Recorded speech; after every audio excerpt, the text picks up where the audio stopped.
IELTS Speaking Part 3. Topic: Ceremony. Question 1. How important are ceremonies in our lives?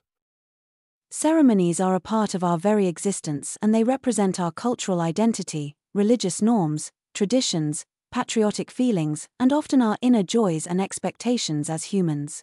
From this regard, they are quite significant. Without ceremonies, life would have been monotonous and we would have very few occasions to enjoy, celebrate, and have reasons to be surrounded by friends and relatives. Personally, I feel more alive and more socially connected during the major celebrations we observe. Question 2.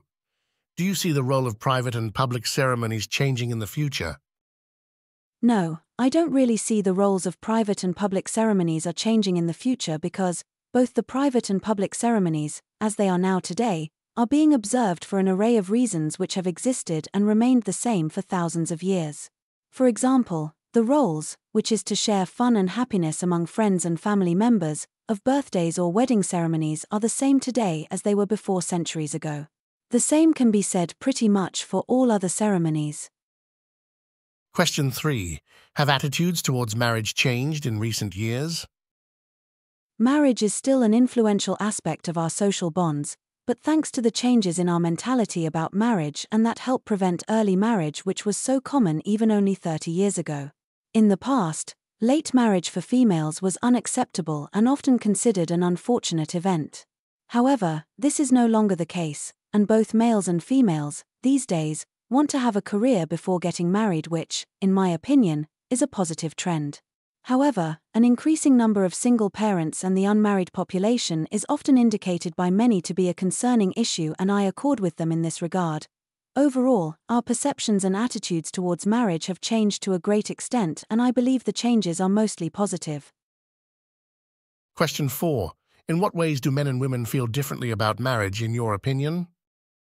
I think that depends on the type of marriage we are considering and the country where the marriage is taking place. For instance, both girls and boys in my country cordially accept love marriage while they feel differently about settled marriage. Moreover, a boy has to be an earning member before he can get married, while this is not the case for girls. Since a bride starts living with her husband's family in our country, this is a major shift for a girl. Grooms, on the other hand, focus more on starting his own family, and thus their thoughts and prepare for the marriage are different. Question 5. What sort of national events makes headlines in your country? Any major political decision, crisis, or agenda get attention from mass media and become headlines in our country. Besides, whenever our national cricket team wins a game, that is also a piece of major news. I can recall a few occasions when the achievement of an individual, who brought glory for our country, also became headlines in newspapers and television news. Any catastrophic event that causes loss of life and property are often the headlines of the news. Finally, our Independence Day is highly focused on different media throughout the month. Question 6.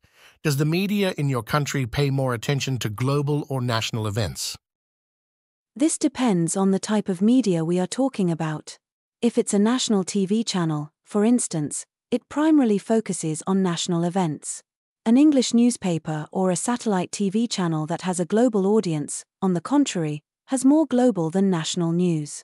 However, as a whole, national news and events get more attention from the media. Quite prominent and important global events are also highlighted in the media we are talking about. This concludes IELTS Speaking Part 3. Thank you for listening.